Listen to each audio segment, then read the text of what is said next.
Hey everyone, welcome to Ask Shane Anything for August 2021. This is a reward for patrons who pledge $7 or more per month at patreon.com/sifted. If you want to get on the call, make sure you pledge at that level or higher, although everyone gets to watch the archive. We have a great group of people in for the call today. This may take an hour or less, but it probably will take longer than that. Let's get straight to it. First question from the first person who was in the call today. Aaron, what's going on? You're known as Sorefear across Sifted. How's your Saturday going? Great, hot, but good otherwise. Yeah, happy. How is that Super Mario Maker 2 level going that you're creating for our stream next Saturday? Yep. So after you recently plugged it on Game Face and you put in a condition that you're only going to allow 10 lives per challenge, which is fair. I'm a little bit more nervous about the level that I made specifically for the challenge. Okay. So I think I'm going to submit what I think is the best level I made, which I made a little while ago. And if there is time and you feel you're up for the challenge, we can try the other one. But I think I'll go for the one that I think is my best. I would have both ready because one thing I've discovered when you try to do stuff like this, where you're asking someone to do anything, and in this case, build a whole level, your participation rate is generally pretty low. So it could be a case where I play multiple levels from the same creator. So make sure you have them all queued up. What's your question today? Sounds good. All right. Well, I'm wondering if you or maybe the lovely crowd we have here of sifters can help me with my PS4 backlog. Okay. So I have these games. Oh, which wow. I've played either a little bit or not at all. Hold those up and I'll read them really quickly. So you have Star Wars Jet. No, keep them. There you go. Star Wars Jedi Fallen Order, Borderlands 3, Sekiro, Shadows Die Twice, Ghost of Tsushima, The Last of Us Part 2, and Death Stranding. That's quite a lineup you got there. Played this one the most. Jedi Fallen Order. Through. Okay. Played Borderlands 3 for 5 or 6 hours, maybe. Sekiro less than that. Ghost less than that. Have not played it. Still in the plastic. Last of Us 2 and then Death Stranding. I haven't played it all either. So you're asking us which one you should play next? Help me. You're looking for guidance. Well, what's your bread and butter? Pick one that I must play, and then pick one that if I never played, that's not the end of the world. That's fine. I mean, it's pretty easy for me. Yeah. I mean, well, Shane, why don't you start, and we can have the other guys pipe in afterwards. Okay, I would play The Last of Us Part 2, and then I would play Ghost of Tsushima. Okay. It's very easy for me, but what about everybody else? I guess my question for you, just for I know what one I automatically would pick for you, but I also want to give you one you would like. So like, give me your profile. What's your breakdown? Like, what's your sifted profile on there? When I think he just did when he showed you all the games, right? Yeah, the order in which I played them. I have. Yeah. I do enjoy Souls games. I feel like you get into them and you get into the zone of it, and then once it's been a little while, you're kind of screwed. Zone, right? Yeah, that's true. I don't know if I could go back and polish off Sekiro at this point. I would probably have to start the game from the beginning again. Yeah. I mean, I just think the two best games in that stack are The Last of Us Part 2 and Ghost of Tsushima. So those are the two I would recommend. Yeah, I can't disagree with that. And especially since you just said Souls-like. I mean, even though Ghost of Tsushima is not a Souls-like game in that capacity, I think the combat system, though, really does merit something that seems a little bit more like it has some style. Undertones. I mean, it's got mano a mano sword combat for the most part. I mean, I guess what you say, do you like the Arkham games? Yeah. Then I would say, yeah, that's Ghost of Tsushima for you. It's Arkham swords. Yeah, I gotta second the Ghost of Tsushima thing. I think it was the second best game from last year, personally, and I didn't play The Last of Us because I don't really like Naughty Dog games that much. I don't really care. Interesting. So I'm not gonna You're the one. You're the guy. If you want to hear it, no. I was going to say my roommate is actually he's leaving now, but he's actually got hired to be a developer. He works as an environmental artist, and so he got to play an early because his professor worked for Naughty Dog, so he got to play an early test of The Last of Us Part 2, and he never has ever played it ever since because he thought it was horrible. And he thought he could never play it ever again. So how early was the test that he played? He basically played it when it about hit gold. Oh wow! So and he hated it.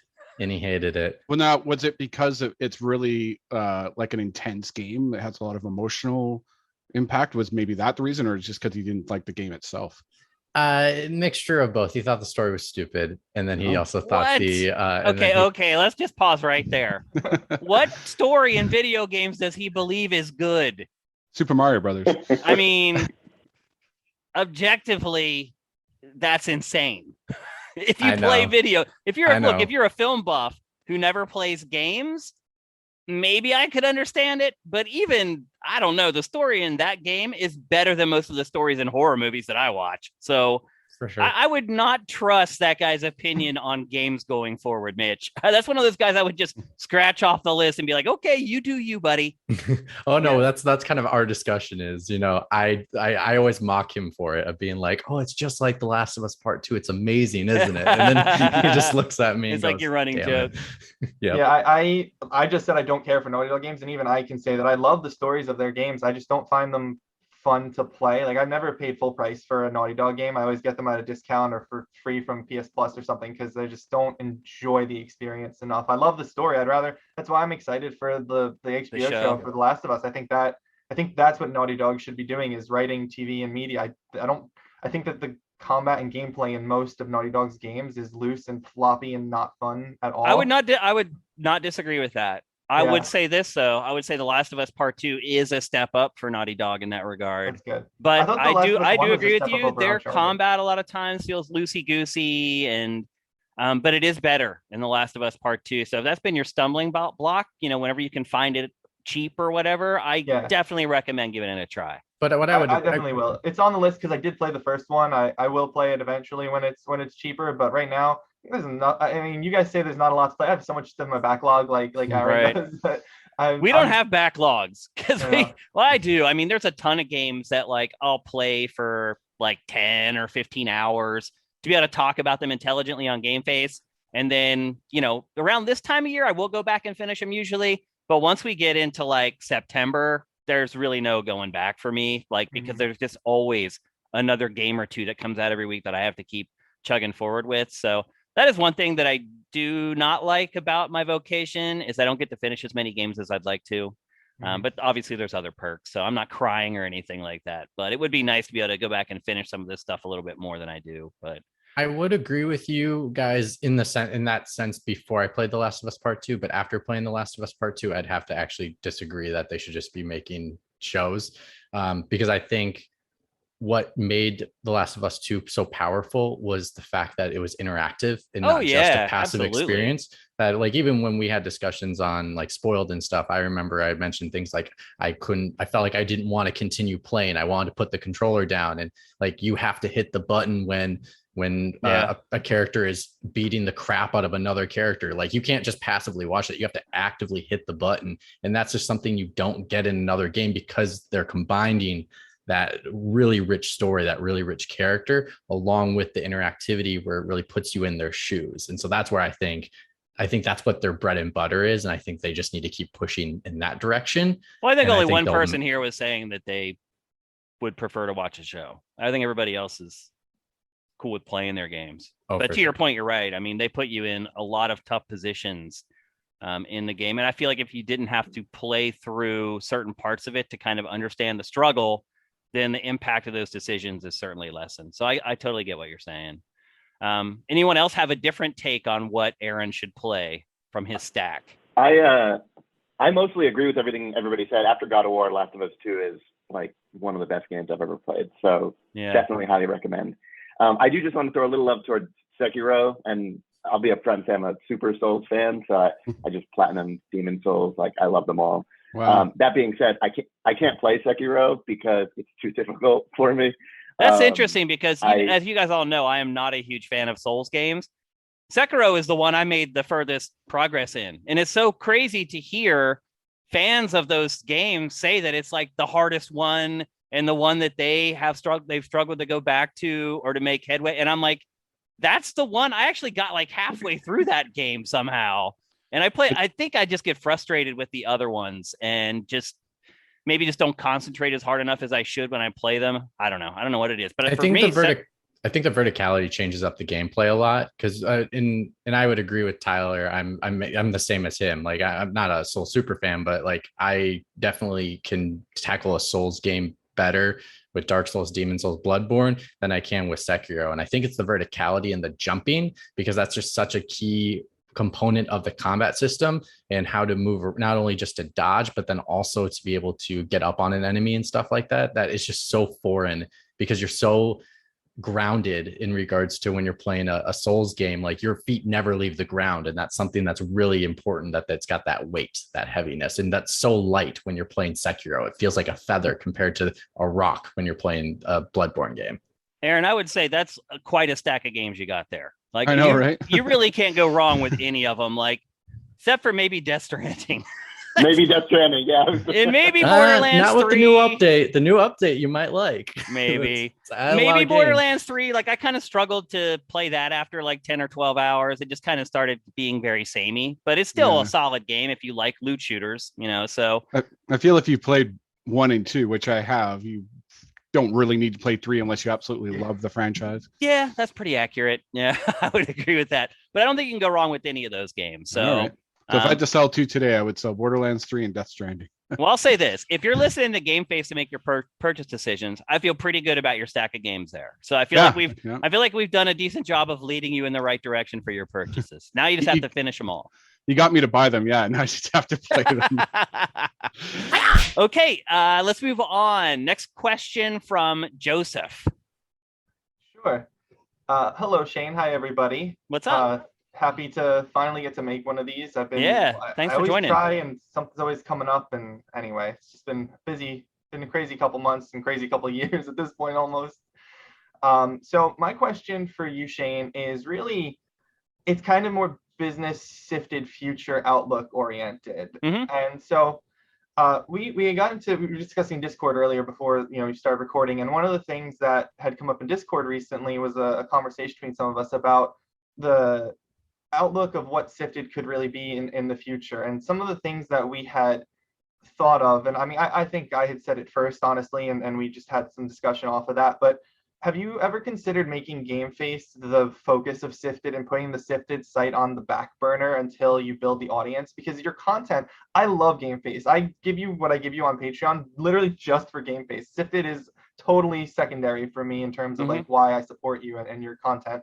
And all of the different shows that you've come up with, whether it was the call-in show from years ago or 3-night weekend, like all of that's so great. And I think that if you had more time to put towards the content creation and building that audience that way, and then casually say, oh, and by the way, we have Sifted, I think that would be a really interesting approach and something new. And so have you considered anything like that, or am I insulting your life's work? No, not at all. I mean, look, first of all, I don't take offense to anything. I know that you guys love what we're doing and you want to support what we're doing, and all of your feedback is just constructive criticism. You're trying to help. So I don't take offense to any suggestions or anything along those lines. I would just say generally, I feel like I've thought about everything at least 5 times at this point.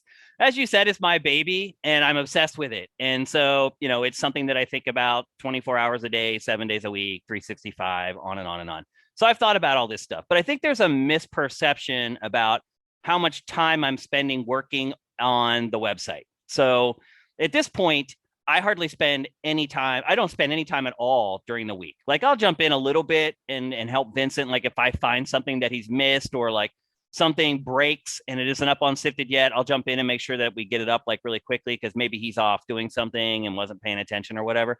So during the week, I dedicate very little attention to the actual website, sifted.net. Vincent handles all that stuff.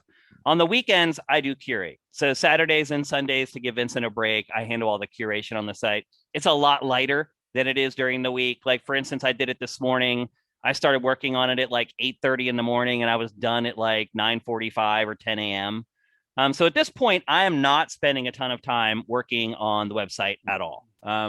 Vincent handles that stuff. We pay him to take care of it. And so you could say, well, whatever you're paying Vincent is money that you could put towards something else. So, maybe that's a fair criticism. But for myself and my time, it's generally not spent working on the website at all anymore. So that's really not a concern. The bigger concern is, what do I spend my time doing as far as content is concerned? So Pactor Factor, we publish 3 episodes a week. And that takes up a lot of my time. Game Face takes a lot of my time. Like, for instance, I'll start working on for Game Face on Tuesday. I'll start working on that tomorrow. I'll start putting together B-roll of stuff that I've been playing. I'll get together a loose rundown of the topics that maybe will make the show by Tuesday, because then I'll get up on Monday and new stuff will break that's more important than this stuff. And so it's this like adjusting thing. And then once I decide what the final rundown is on Monday, then I got to get the B-roll finalized for what the show is actually going to be. And then I have to do all this stuff like create all the graphics for Game Face. I have to handle the promotion for all the stuff on the problem is that I'm just one person. And it's really hard just for me to do what I'm doing right now and handle all the other stuff that goes on behind the scenes with like our site engineer working on things for the site. Like we're trying to get ads on the site. We've been trying to do that for like a year now. But like we can't afford to pay our site engineer full-time money. So he has another job and he works on SIFTD on his spare time. And sometimes he gets done with work and he doesn't want to work on anything else. And I totally get that. So it's always been kind of, I feel like SIFTD from the beginning has been me trying to squeeze like blood out of a turnip, trying to get more out of my time than really is probably feasibly possible. So back to your question, which is, you're a big Game Face fan and that's why you give us whatever you give us on Patreon, and maybe you do or you don't use the website that much. The long-term prospect for me isn't creating content. I hate to say it, but like content pays the bills right now, but eventually what's going to happen? I can't keep doing this forever. Like I'm not 23 anymore. Like I was when a lot of you guys maybe first discovered me at GameSpot or G4 or Game Trailers even. And so it's one of the most frustrating things for me is I feel like when people see Matt and I on the show, they just turn it off because they look at us and they're like, you guys are old. I'm like 18. And we get that a lot. Like people in the YouTube comments will be like two old guys arguing or whatever. And like it or not, that's just the way it is. If the mass audience of people who watch stuff on YouTube or support people on Patreon, they're like 18 to 25 years old generally. Like there aren't many people our age that are still doing this stuff. And I think it's because if you get to a certain age, it's hard to build an audience. And so that's kind of been a struggle. And so if I look at my long-term prospects, I'm like, I'm not going to get any younger. I'm going to keep getting older. Matt's going to keep getting older. We've built like this very dedicated audience, but we struggled to grow it. And I think a big problem is our age, to be honest with you. So one of the things I've been thinking about is like, okay, maybe it's smarter to turn SIFTD into a podcasting network where it's not so focused on video, or we start recruiting younger folks or younger people to start fronting some of our content so that people don't just turn it on and they're like, oh my gosh, they're so old, and turn it off.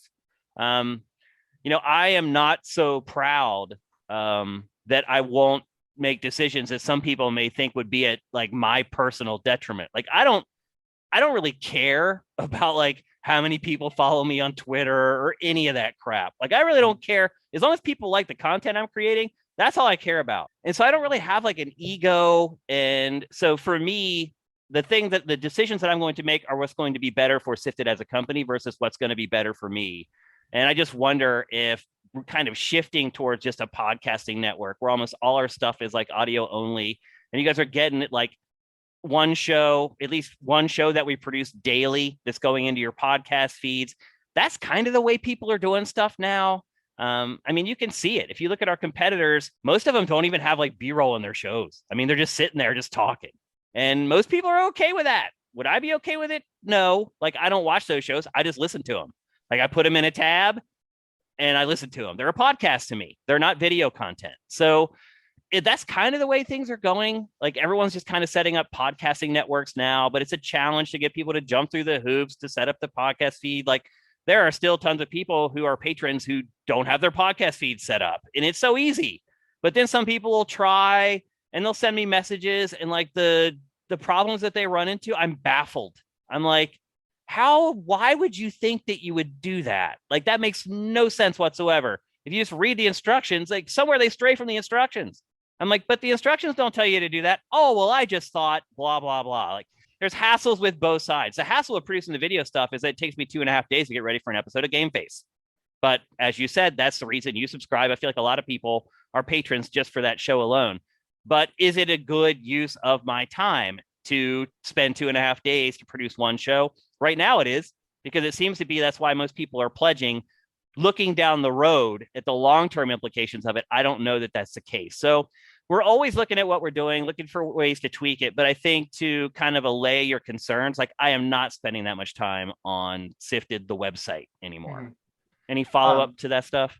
Yeah, I do have a little follow-up, because I want to make it clear when I say that I support you for Game Face, I support you for you and Matt and what you guys say. I honestly don't care if you have B-roll that much. I don't really need the fancy graphics. I like the new graphics from the do and everything with the new studio. I think that's great. But like, I just like hearing what you guys have to say on things. You talked about your competition. I think of people who are your competitors, like Last Stand Media with Colin Moriarty and that. I mean, when I started listening and he started in games again and brought himself back over to games, he had like 4,000 patrons or something like that, or less, which obviously is a lot people in general. But yeah, I mean, you got to realize that's 8 times what we have. Yeah, it is. Exactly. So when you start with that kind of money, you can do a lot of things. Yeah, but to me, like what they did was, they just added more shows and more podcasts and brought more people on. And you said turning Sifted into a podcast service. I think that's actually, a good idea, because I view Game Face as a podcast. I know it's video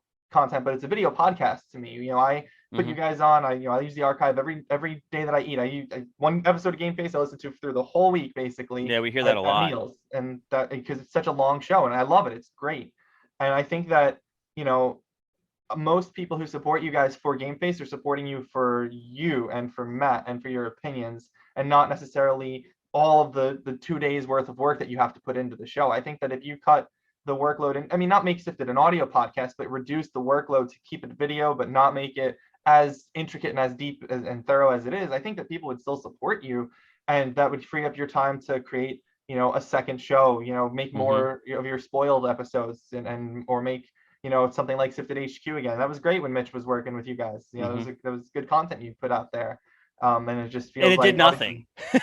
I know. Yeah, it didn't affect it the literally did nothing. And that was a lot of work. That's really the thing. Too. I mean, Mitch knows how much work we put into that show. Oh, like God. it was an overnight. It was an overnight. Literally, we're up at like 1 a.m. going like, we need all the final, because I gotta edit all the footage together from his segments, my segments, put it all together. Yeah. I'm not done until 2 a.m.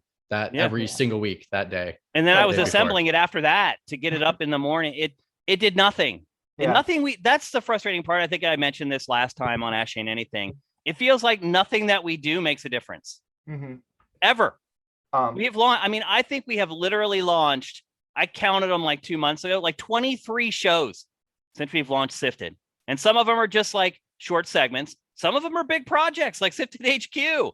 Like we worked on pre-production for that show for like months before it ever even launched. And then it goes live and people love it at first and then they quit watching it. And the same thing happened with 3 Night Weekend. People loved it at first and then they quit watching it. And then we put it on YouTube and it's like crickets. So it's easier for someone like Colin, who just snaps his fingers and has 4,000 patrons because he worked at IGN or wherever he was at Kinda Funny. It's easy for him to like do whatever the hell he wants and experiment, because if he loses 200 patrons, he's like, whatever, we'll just change it and they'll come back.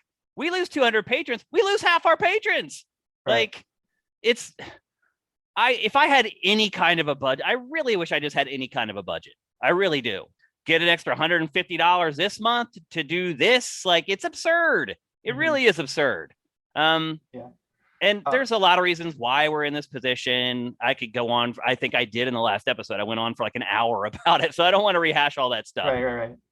But it's not as simple to just look at us and then look at our competitors and say, why don't you do what they're doing? You can't. Like when you have $60,000 a month coming in or $100,000 a month coming in. I mean, it's honestly, I'll be honest with you. It's kind of pathetic what some of these Patreons are doing with the money that they're making. Like they're lazy. I'll be honest with you. Like there are some weeks where we put out more content than Patreons that have like 10 times the money that we have. And I would understand if like we put something up and you guys hated it. And you're like, that's bad. And I'd be like, okay, that's bad. We'll stop doing it. But we put stuff up. You guys are like, oh my God, this is incredible. So why does nobody else think it's incredible? It's baffling. I think a lot of it's like you said, having a budget for marketing and just getting yourselves out there. collaboration with other sites. I don't know if you guys have noticed or not. I've never been on Easy Allies. I've had Brandon on our show. I've had Damiani on our show. I've had Bloodworth on our show. I don't think they do a lot of guests. Yeah, they don't. I've seen them have like their friends on from time to time, but I haven't actually you would think I'd be a friend. I Well, I worked with agree. them for 8 years. Yeah. I don't get it. I don't know what it is. Anyway, that Well, I doesn't think help. Like, people have kind got to look at it like, okay, Shane worked with Easy Allies for 8 years and they won't invite him on the show. Why would I invite him on our show? It doesn't help for sure. Yeah. My last thought. Colin Moriarty has had me on his show. I've been on Colin's stuff. I have never been on Easy Allies. Think about that for a second. Yeah, I'm a patron of all of you. So, I mean, I'm sure Colin would welcome you back if you reached out. And, he's been doing an interview show for like just games related interviews over the last couple of months. He started that. So, yeah, I mean, I'm sure he'd welcome you back too. I don't know why, because like Aaron said, Easy Allies doesn't really do that much collaboration, but I was always surprised that I never saw you pop up on their stuff. Have you reached out to them? Have you said, hey, like, I'm struggling, and if you could just, No, if you guys could throw me I'm not a bone, going to do that. Like, I'm not going to ask them to go on their show, just like they didn't ask me to come on my shows. I wanted them on the show, so I asked them to come on the show. That's how it works. Like, I would only say like it would apply if they were coming in a collaboration of like, hey, I have this idea. I'd love to get you involved in this idea, not necessarily being like, hey, come on my show, because that almost comes off like, and I'm just doing a lot of job searching at the moment for other type of positions. I'm working. For people that don't know, update quickly. I'm working. I'm good. I'm in LA still. Everything's all good. You have a roof over your head.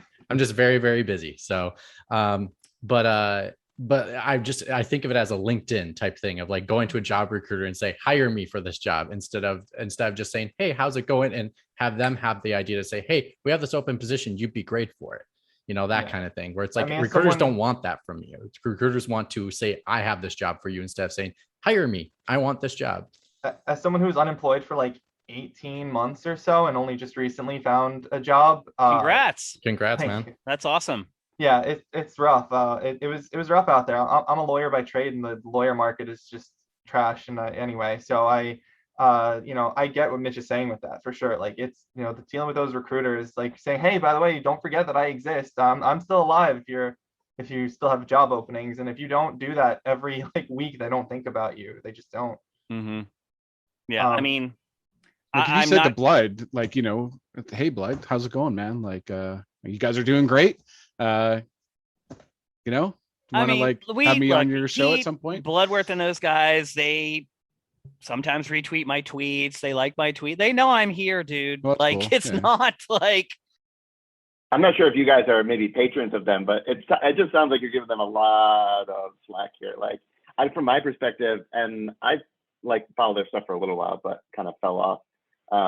Like, Shane worked with them for 8 years. They're both doing similar things. They both have these Patreons. Like, it's, from my perspective, really strange the way that they're going about it. I don't think there's any denying. I don't disagree with you, at this man. point. I don't think there's any denying that it's weird. Like, if they have people out or someone's sick or whatever, like, they know they can text me. They all have my phone number, and I could be there in 10 minutes to sit in on a show. Like, I struggle to think that they would think I wouldn't be qualified to discuss stuff. Like, maybe they think you're too busy. Well, you are running a site by yourself. Maybe. Well, I mean, they're very insular.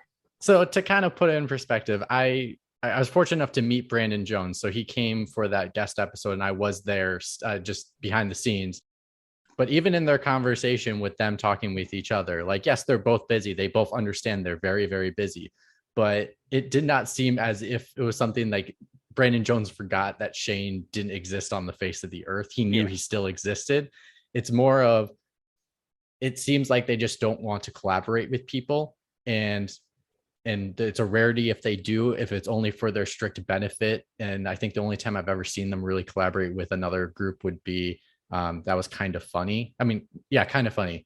When they were like looking at ways to up their studio. I think they were like looking for ideas. Yeah. But like, even so, I think, I mean, look, let's be honest. It's weird. That's just the way our society kind of is. It's like, what have you done for me lately? That's very much how people operate. And it's very, like, I just saw an Onion article yesterday that the headline was like, most desperate move, including email address on last day of work. basically like saying like, when you leave a job and you send out that email and you're like, hey, if any of you want to stay in touch, here's my email address. It's like the most desperate thing because no one's ever going to do it. And then I thought to myself, like when I left Game Trailers, I sent that email. Like I sent out an email. It's like, thanks. It's been great working with all you guys. Like, I love you all. And I'd really like to stay in touch. Here's my email address. Like 3 people ever emailed me again. And that was like the next day for they're like, hey, thanks for that like $3 million idea you gave me. Or like it was people where I had like made them a shit ton of money with an idea that I gave them. Nobody else though, no other email. And so it's just kind of the way society is. It's like, well, you can't do anything for me anymore. So ta-ta, like that's just kind of how it is. And I don't blame people for being that way because that's the way almost everybody is. There's like 7 of them, right? So like, and then like 3 of them you're really, really close with. Like maybe you're just getting outvoted in regards to like, possible. I want to bring Shane on the show, and they're all 4 of them are like, nope, that's not how we do things. And then the other 3 really want you on the show. Yeah, like I'm not trying to excuse anything because I think of course I think they should still do it. I mean, I think and again, it's their business and they can do whatever the hell they want. You know, if they think that I'm bad for their business, that's their decision and their right. You know, it's their right to make that decision. So one more follow-up thought I had while we were discussing, and you discussed like podcast networks and being and creating one like that. You've also said in previous Ask Shane Anythings that there's a lot of SIFTD website podcasts that you've helped support and launch like through the site. So what about bringing people in and making the podcast network with sifters? I've already thought about it. Believe me. Yeah. All you guys who are making community podcasts, don't think I'm not watching and listening. And that's all I'm going to say on that. Oh, you saw me pull up some B-roll this week? It's definitely something I've thought about and I've been thinking about, because that's another thing that a lot of podcasting networks do is they have their own roster of shows and they start getting their community involved in official media. And so I'm looking at all that stuff. But yeah, that's a great suggestion. And I'm kind of already thinking about it. If you did another show that was just a podcast, how much easier and quicker would it be for you than doing something like Game Face? Well, if Game Face were just a podcast, oh my God, like there would be no prep, none at all. I mean, you just show up and just shoot the shit. That's pretty much all it is. I don't know if I could ever be that lazy making a show, to be honest with you. I would just view myself as lazy. But I'm not saying turn Game Face into a podcast. I'm saying you have Game Face, that's your flagship, as Joseph mentioned before, but just like, every other week you can have just like a half-hour podcast or an hour podcast that's just easy for you to put together as far as all the production, and then it's just more content that's like might get out there, and it's not showing the faces, the old faces. So I'm working on a new I mentioned earlier in the show that I'm trying to figure out content that I can produce daily so that we have a podcast in your feeds every day that you can count on, and I am working on that right now. And the shows will be shorter. So they'd be like 20, 25 minutes. And it would just be all audio and no video at all. And it would be like daily. You get it like Monday through Friday. But that's all I'm going to say about it right now. That's perfect, because I listen to a New York. So I drive a lot for work. I have to drive to my clients' houses all the time to go work with their families. And so I do a lot of podcasting in my car. Yeah. And one podcast is a guarantee I go to is called The Daily from the New York Times. Mm-hmm. It's a 20-minute podcast. And then the best part is you can speed it up to like, now I can listen to podcasts at 2 times the speed. So I can get through so much still stuff. Absorb it all. Yeah. I was going to tell you, I know you don't like Dragon Ball Z, Shane, but one thing you should do, go watch Dragon Ball Z at like 1.5 or 2 times the speed. It's probably some of the most entertaining stuff you could ever watch. And you get through so many episodes. It's great. But anyway, no, I think it's a perfect length if you're looking for something daily.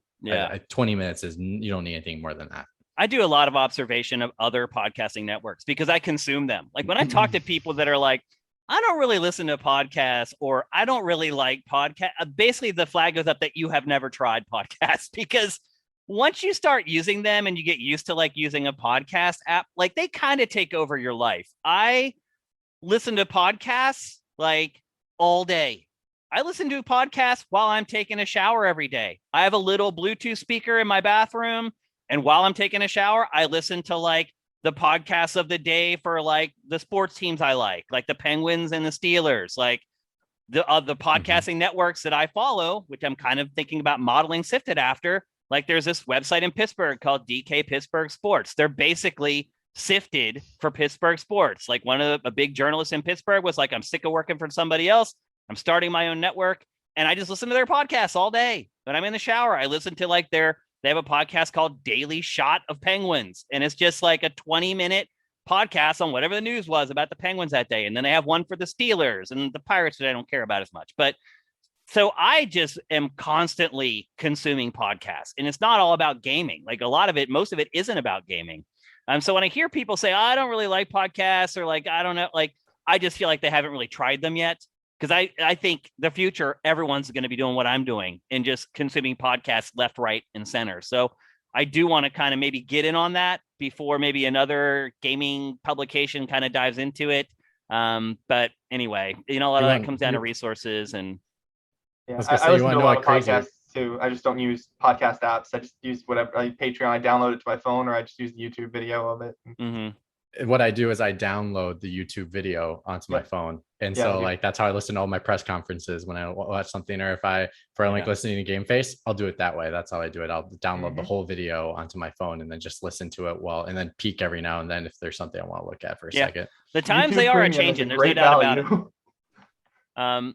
And if you look at a Game Face just from an audio only perspective, you're getting 3 hours a week instead of an hour a week or whatever. So you're getting a lot of value. And I feel like people who say Game Face is too long, they're consuming it as a video. Like they're not using it as a podcast. And that's why I'm always pushing people to like get Game Face hooked up in your podcast feed. You'll discover a whole new value to the show if you do that. But it's hard to convince people to jump through hoops or download an app and then teach them how to get Game Face into their app and all that stuff. So there are barriers, but I think what help, and I know it's your thing. Like we talked about it even when I worked with you, is about the B-roll. And I think what would help it to make people understand to make it more of a podcast feel is to get rid of the B-roll. And I think my second point of why I would say get rid of the B-roll, well, actually two things. One, it's time consuming. I know how much time consuming it is for you firsthand. And then two, a lot of the times I don't look at the B-roll, and then two,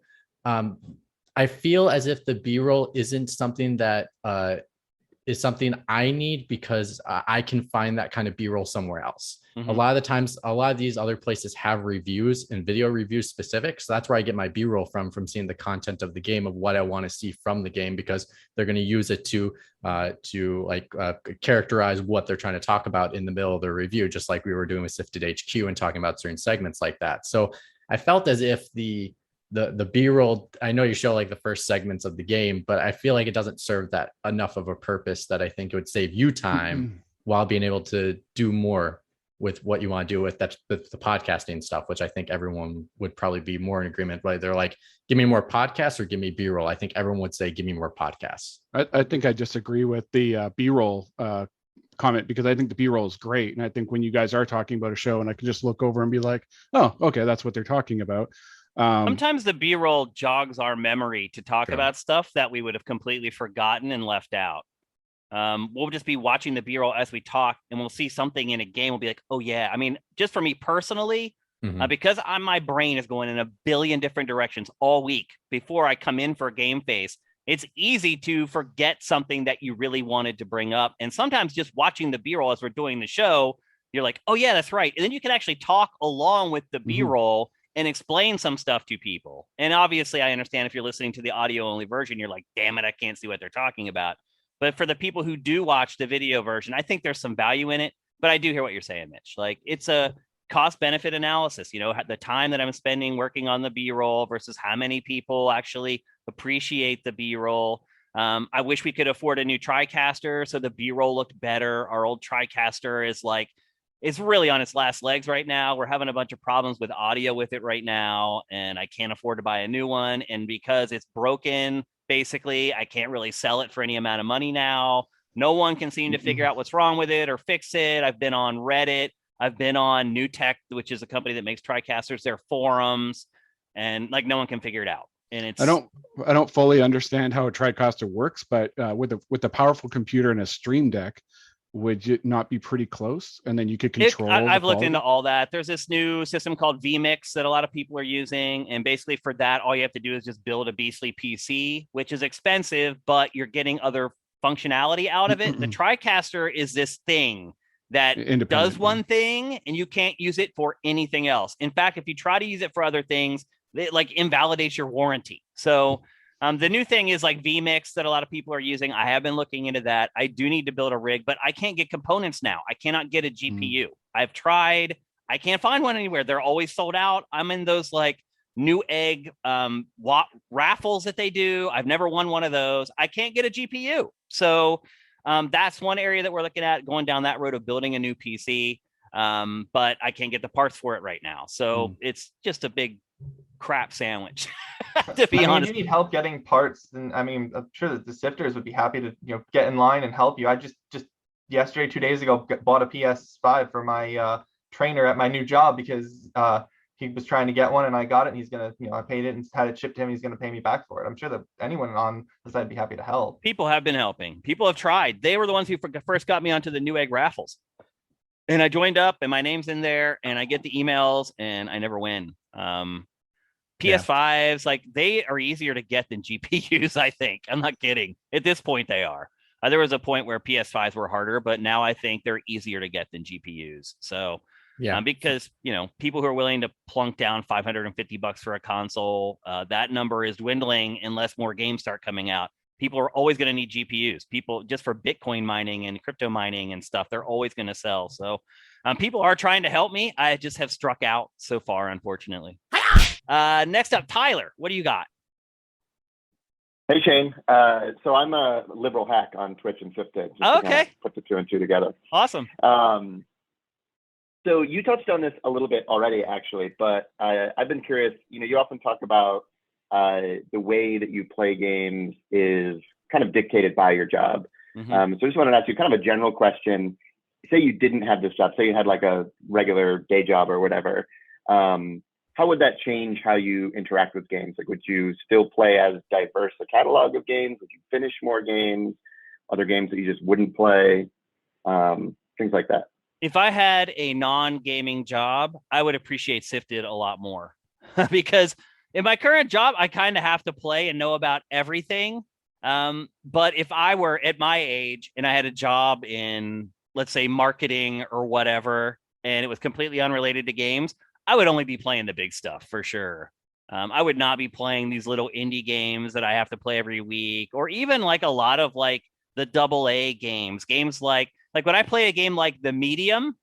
No, I probably wouldn't. I may eventually when we get to real dry spells, because I'm never going to stop playing. So I'm always going to play. If I'm working a full-time job, 40, and usually when I work a full-time job, I'm working really like 50, 60 hours a week.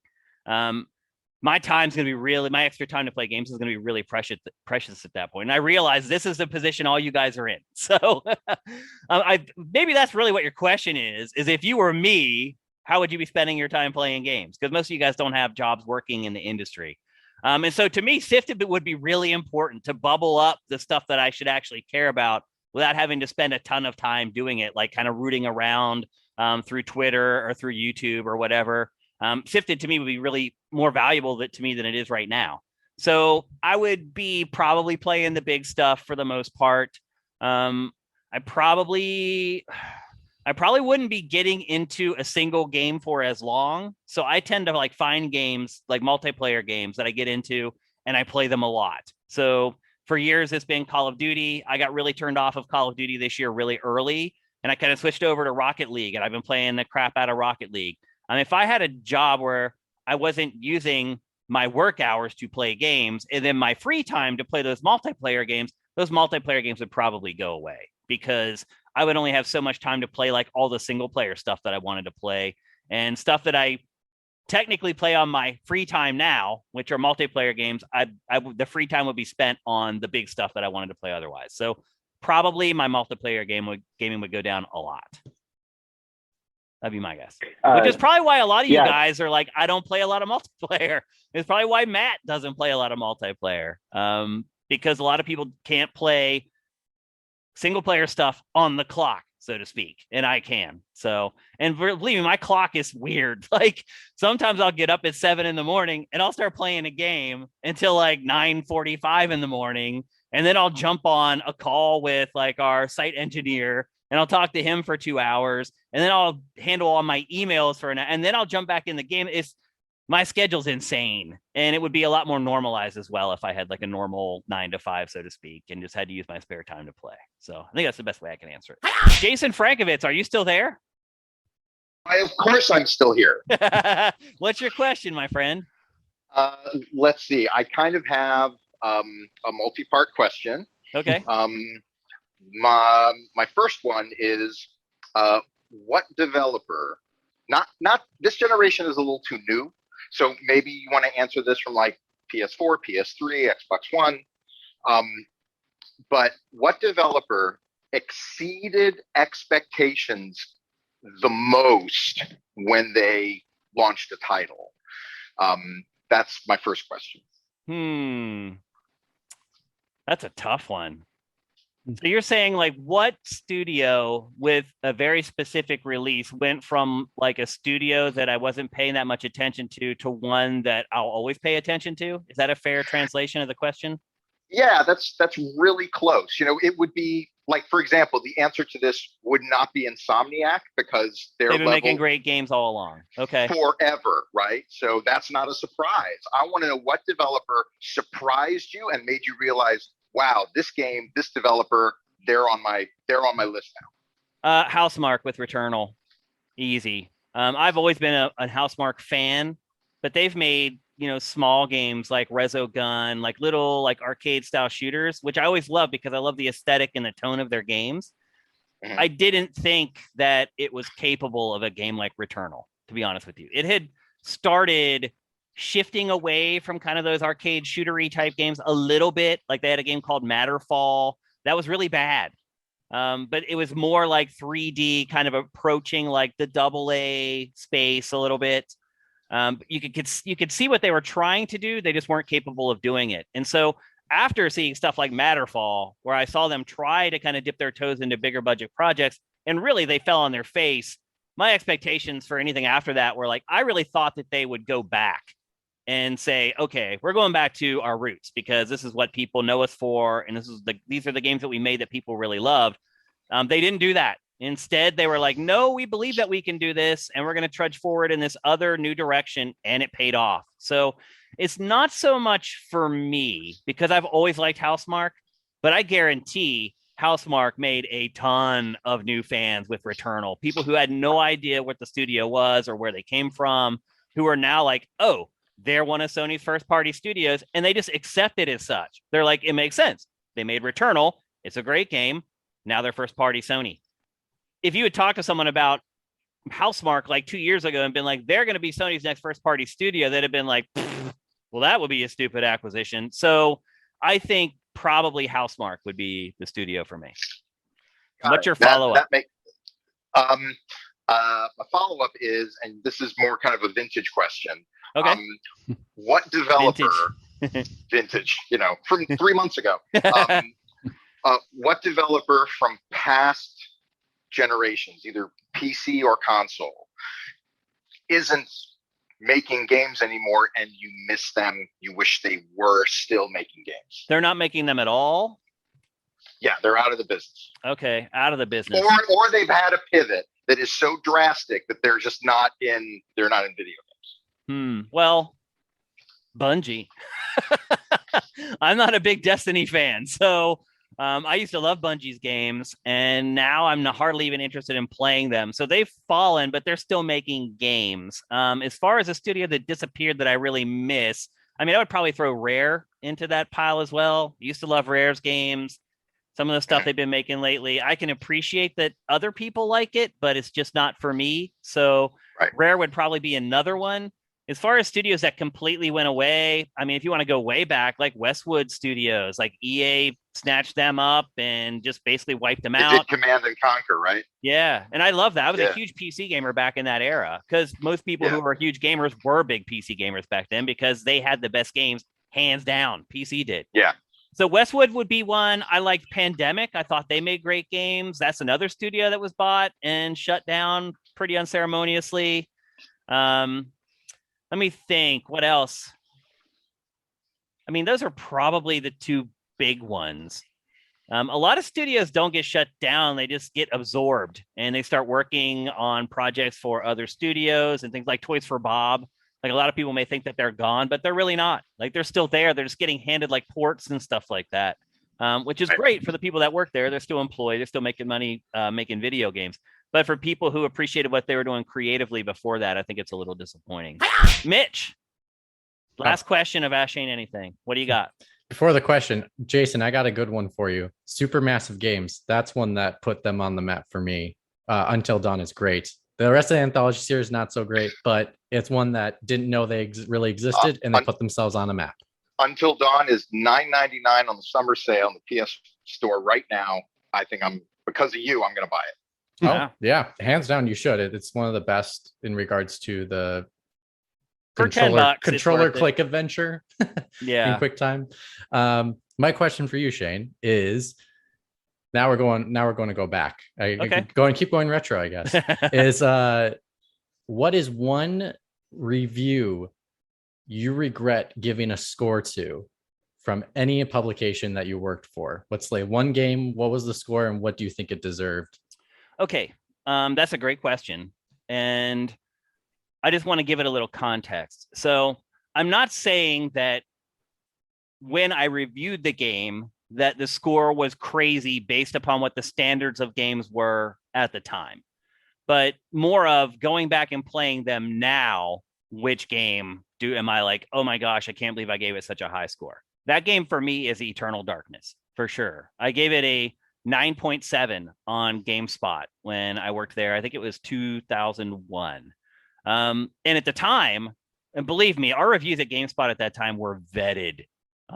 If you were going to give a game anything over like an 8.5, you were called into the office to have a discussion with Greg Kasavin to explain yourself. And I thought that was great editorial. And a lot of the ways I function editorially have branched out from how we functioned at GameSpot. I wasn't that aggro. Like if I had played a game at Game Trailers and someone else reviewed it and their score seemed way off from mine, I would bring them into my office and we'd discuss it. But there was a hard and fast rule at GameSpot where games at 8.5 or higher, you were just going to have a discussion with Greg. And so that went through that whole vetting process with Greg. And there wasn't really much pushback on that score at all at GameSpot, even though at that point, I think GameSpot had given 2 perfect 10s ever. But what happened was I had finished the game and I started talking to people. I'm like, it's really damn good. And so then other people in the office started playing it because they're like, okay, Shane's teeing this up to get a high score. Some more of us need to play it to see if he's right. And so it went through that whole process and everyone was like, yep, you're right. It's great. Like the production values are sky high. The way the storytelling is unlike anything. But now going back and playing it, it's very clunky. And even something that I discovered back when I reviewed Eternal Darkness originally, which is there's a way to just cheap your way through the whole game. So I don't know if you guys remember, but the way the combat worked in the game is you chopped off limbs. This is before Dead Space. You could like decide like what limbs to chop off of enemies. And so what I discovered eventually was you just go into a room and you just chop the head off of every enemy. And it was over. Because then they just wander around aimlessly and you can just take your time killing the rest of them. So there's like a fatal flaw in Eternal Darkness that I even recognized while I was reviewing it. And I believe I put it in the review on GameSpot. But not that long ago, I was messing around with Dolphin and I went back to play it on the emulator and it was hard to play. And a part of it is back then, that's kind of the way third person action adventure games were. There were fixed camera. And I know you love fixed camera angles, Mitch, as a big OG Resident Evil fan.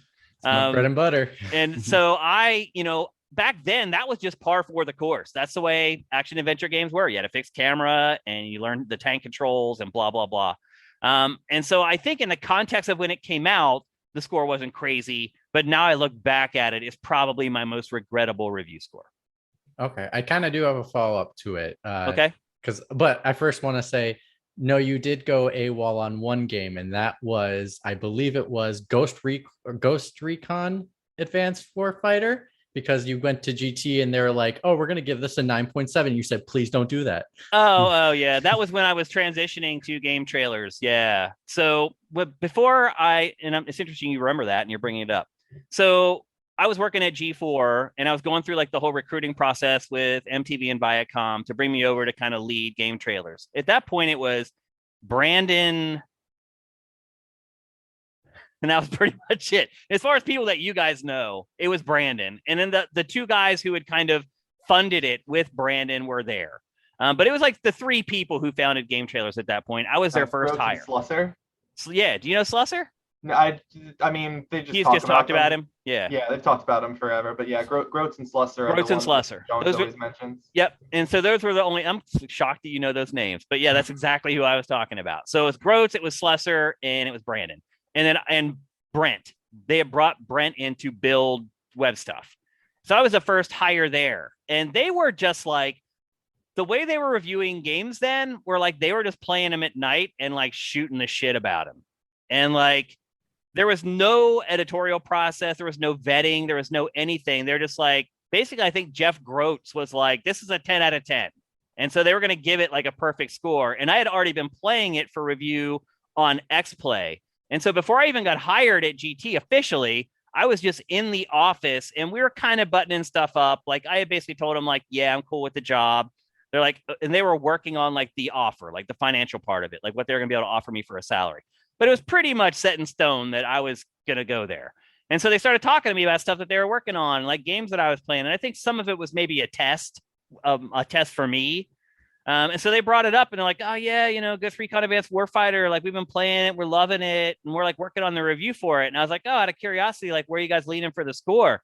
And they're like, oh, we're going to give it like a 10 out of 10. And I was just like, no. Like, because that was also like the very beginning of the generation. And they had never thought about things like, hey, if we give this launch game a 10, what are we going to do for the rest of the generation? People are always going to point to that 10. They had never thought about any of that stuff because they don't have to. They had never worked in games editorial before or anything like that. So I went in, I was like, I'm just telling you guys, if you give it a 10, it's going to be a nightmare we're all going to have to deal with for like the next 5 years until the next console comes out. And so they kind of like said, and I didn't think they were going to do anything. I thought they were going to give it a perfect 10. And then they did publish the review, and I think they gave it like a 9.5. So they did like listen to me a little bit, but that's still way too high for that game. And so like, as I told them, we ended up dealing with that score for the rest of the generation because we'd review a game and we give it a score and they'd be like, but wait a minute, Ghost Recon got a 9.5. And I'm like, just act like that never happened. Like that was before we had an editorial team. Yeah. So it's funny that you remember that, Mitch, and you brought it up. But yeah, that is one game that did not have my name on it though, or my editorial team's name on it. That was all Jeff Groats and Brandon and Slusser. So I'm not responsible for that score, but I did have to answer for it for like 5 years afterwards. So my actual follow-up is I want the reverse. What's a game that got a horrible score that you're like, that did not deserve that? Well, one game I've been thinking about a lot lately is Rocket League. I wrote an eval for that on SIFTD, and I think I gave it like a 6 or so. It ended up having like a 6 average when it was all said and done or something like that. And so I'll look it up right now while you're talking. And so I'm playing it right now still. Like there was a gap of like 5 years where I didn't touch it. And then when I got sick of Call of Duty because of all the cheating and I stopped playing it, I was like, well, what can I play? What's going to be my new multiplayer game? And just out of curiosity, I'm like, I'll just download Rocket League and I'll play a match and see if they fixed any of the stuff that I didn't like about it when it first came out. And they really haven't. It's still pretty much the same game, but I still keep playing it because it's so simple. It's like you really only need like 2 buttons to play it. So I also have I have Game Pass. So I've also downloaded like NHL 21, which is the latest NHL game. I'm a huge hockey fan. I've been an NHL fan since like the early 90s. And I started playing it. And I started playing it online. And I started to realize that there's like all these almost like cheats that you need to use to be good at it. Like there's so many buttons and there's like certain things that you can do in the game. That's kind of like cheesing the game. Like certain like defensive moves that you can use that will always strip the puck and you'll never get a penalty. What I started to realize is like, I'm not going to have to get good at this game. I'm going to have to figure the game out and find out what are the things that I can use to cheese my opponents, like certain ways that you could skate in and deke right, deke left, deke right, you score every time. Like you're basically learning how like the game's broken and how to manipulate it. And what I do like about Rocket League, there are still things about it that drive me crazy. I won't go on that tirade, but ultimately, it's a very simple game where you are controlling a car. I use like 2 buttons. I use the gas and the turbo and the jump, and that's it. And then it's just all about how good are you with the sticks and how good are you with the controls. And I appreciate games like that, where it's just really about like hand-eye coordination, kind of using your brain to anticipate things. And so I've fallen into this hole of playing Rocket League for the last like 3 months now or whatever. And so I went back, I looked at my score, and I'll just be honest, like all the criticisms that are in that game eval, I still stand behind. But it's a little absurd that I would give a game that kind of an average score that I have been playing for so long. So that would be the one game that kind of raises a red flag for me. So I have it in front of me. Can you guess what the score is? 5.7, maybe 5.8. Wow, that's higher. It's 4.3. Oh, okay. Yeah, I remember that I railed it. What's then a very, very short follow-up. Do you play forward or you play goalie? I play forward. Oh, we'll make a great team. I play goalie, so we'll. Well, here's the thing, though, and I don't want to get in this meta about Rocket League. There should not be a goalie in Rocket League. Rocket League, everybody should be cycling. You should just be constantly doing a circle. You should take your shot. Either you land it or you miss. No matter what, you get in the back of the line, and the next guy comes in behind you as support. And that cycle just keeps repeating. That's how you win at Rocket League. If you have a dude who's just sitting back in the goal all game, you're never going to win against a good team. Because I don't play back goalie all the time. What I do is I like to use it as transition. So like when they're coming to my goal, I'll back up into the goalie position, but then I'll use it to deflect the ball to make it into a position where then we can zoom up together, and then we have the advantage because of the position I put the ball in by playing the goal. If you're the farthest guy back, you should be at half court. That's the farthest back as you should go. Like if the ball's in the offensive zone, you should be at half court. Right. Because I'm the first guy in. I poke it against the wall trying to set up a pass for somebody. That person behind me comes in. They take the shot. Either they make it or they don't. Then you need to come in there and take the next shot. By the time you've done that, I've already circled behind you, and I'm now playing defense. That's how you win at Rocket League. And that's what drives me crazy about playing Rocket League. And also, if you just have one person that quits, you have no chance unless you're like really a lot better than the other team. That drives me crazy. People drop because the penalties for dropping aren't steep enough. So anyway, that is the one game where it seems my score seems absurd based upon how much I've played it, I guess. I play duos with my buddy for Rocket League. If you're curious about your Eternal Darkness, though, I pulled it up on GameSpot here. Your sentence says, in many cases, the best strategy is to enter a room, behead all the enemies, and then take your time mopping up the headless masses. Yeah. Like I said, I called it out even back then, but it is still a problem. So, see? And looking on eBay right now, it's for sale for $110. So based on your recommendation, I just might pick it up. I just was looking through some of my old games, and I realized that I have a sealed copy of God Hand for PS2. Oh, wow. And so out of curiosity, I went on eBay and I'm like, how much is this worth? I figured like $150. Oh my God.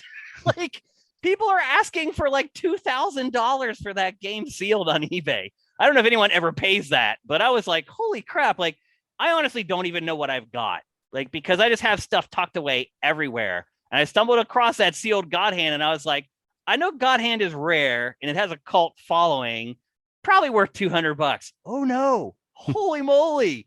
I mean, probably if you ever sold it, you probably would get like 400 for it. Like those guys on eBay are just like pie in the sky, hoping they find some sucker to buy it. But it's shocking the prices of games, how much they've gone up. That's why I keep buying physical. Like, I'll never understand why people go all digital by choice. Like I could get it if like, I understand it if like you could only find the PS5 all digital or whatever, but I just don't see any advantage to being an all digital consumer, particularly when we may be in the last generation of physical media.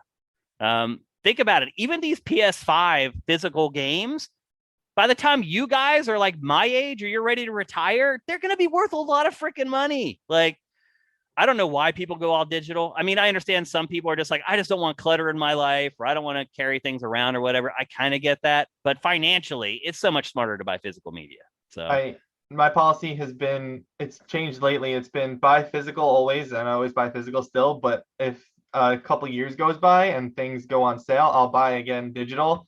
Because the reason to go all digital is because you're lazy and you don't want to get up and change disc. Like, that's the only reason. Like, that's the reason why I don't change discs that often. It's like I buy a game, I play it for like, it depends, but a lot of times I'll play like through the whole 40 or 50 hour game in like 4 days.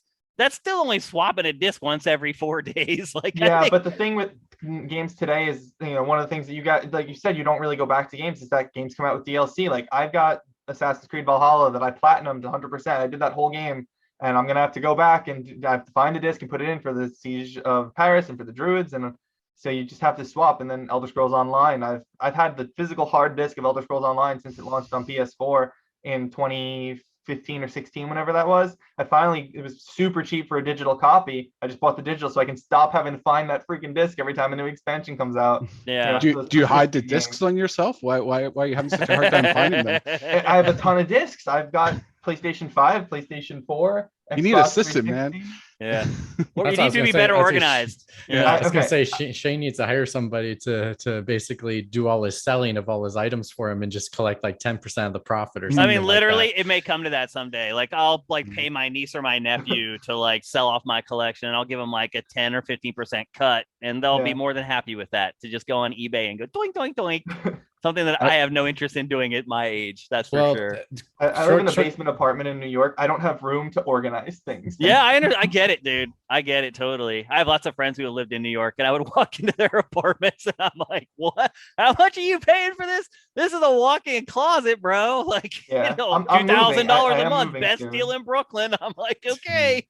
Yeah, I am moving to Florida in a couple months. So I'm sorry. Okay. I lived there before. I know what to expect. Hopefully within a couple of months it won't be Rona soup down there anymore. So I've figured it out. But right now it's god awful.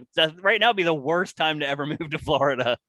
A short important thing about physical media, the reason why I'm totally with you guys in regards to physical media is something I learned, and I learned it the hard way for a minute. And I was like, oh, thank God I did this as a backup. One of my favorite shows of all time is Buffy the Vampire Slayer. Now I understand Joss Whedon, and don't think he should work in Hollywood again, but obviously I'm not going to forget the great thing he did create, which is one of my favorite shows.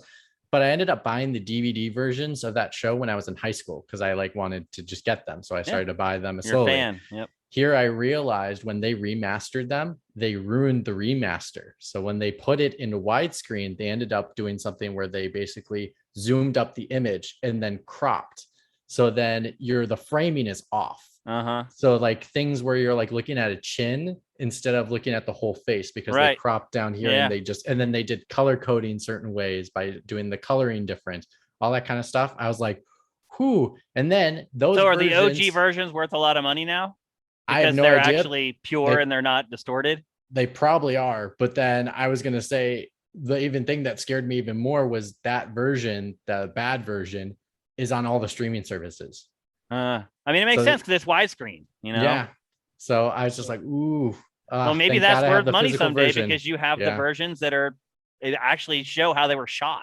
So yeah. And I did rip them, so I have a digital version of them that I can just pull up on a laptop anytime I want. Yeah, a lot of things have that problem, or similar. I know that Gilmore Girls was actually shot widescreen but framed for 4:3. So on the widescreen versions of it, you can see like booms and mics and things. Oh, really? Like it's not terrible. It's not like distracting, but if you're keen-eyed for it, you can pick it out. I mean, I would pick up on it right away. Everything I watch, I try to figure out how it's produced. So that would just drive me bonkers. So in the Buffy one, it was, and Joss Whedon even said like he wanted the remaster to be done in 4:3 because that's how it was created. So when they did widescreen on a couple shots, you do see some people in the background in some of the scenes. Really? They don't even crop them. They don't even erase them out with special effects or anything. They just leave them there. I'm like, interesting. What kind of craziness are you doing, people? All right, we got to wrap it there. We're at an hour and 20 minutes, which means this is going to be a lot of work for me. But I had a lot of fun talking to you guys today. And I do appreciate some new people showed up for this one, which is awesome. Great discussion, great questions. So thanks, everyone, for showing up. This is Ask Shane Anything. We do this recording the second Saturday of every month for our patrons who pledge $7 or more per month at patreon.com/sifted. We do publish the archive for everyone, so everyone can learn and watch our discussions. But if you want to get involved, again, you need to bump up that Patreon pledge to $7 a month or more. Thanks to everybody who joined today. We had great discussions, and we'll see you next month.